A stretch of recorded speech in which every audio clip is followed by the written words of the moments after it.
Well, we all know that spending too much time in front of the computer can be unhealthy, but a new study has found a link between Facebook and anorexia in teenage girls. Parenting expert Michael Gross joins me now. Good morning to you, Michael. Yeah, good morning, Lisa. Now, can you take us through exactly what this report found? Yeah, the study, it was an overseas study, found that girls between the age of 12 and 19, the more time they spend on Facebook, the more likely they are to experience eating disorders such as anorexia or bulimia.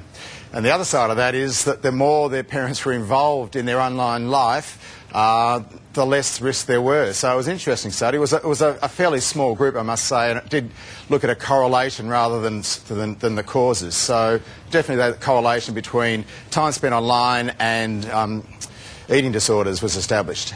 Is Facebook any worse than any other of the media influences around on teens these days? You know, stars like Paris Hilton, Lindsay Lohan, pop videos, movies, advertising, or is this just one more of the things that could tip them over into being overly concerned about the way they look?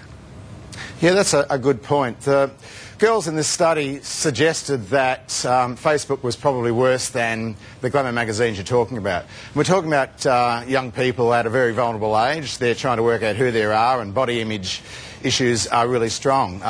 It seems like Facebook has a sort of double whammy effect. The simple notion of they're exposed to pictures, glamour pictures online through Facebook.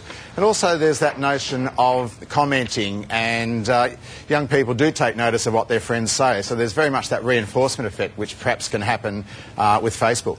You've put together some tips for us. Let's go through what parents can do. First up, familiarise yourself with Facebook. That is crucial. Nothing like real-life conversations that you should be having with your teen and understand their concerns. So how do you get inside that Facebook world if at the moment you're feeling very excluded from it, Michael?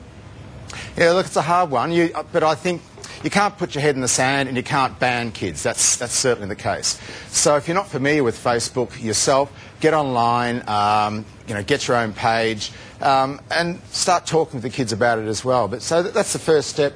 It's not just about fears about anorexia, it's all sorts of risk-taking behaviour. So you need to really understand the whole medium itself rather than push it away. So if you feel uncomfortable with it, the first step is to become involved. And then you can start to talk with your kids about it as well. I found it really interesting, the fact that kids felt more empowered when their parents had an idea of what they were doing online. And that's almost a bit of a myth around which suggests that the kids really don't want their parents involved. In actual fact, there's very much a public and a private side, and that sort of public side says, don't be involved with me, and the private side says, yeah, in some ways, empower me, talk to me, know what I'm doing. And so I think that's really important. I thought that study did send up a very positive message for parents, which was actually to be involved, that more that parents are involved in their children's online world, and that means knowing what's happening, being familiar with the whole media itself, the less risks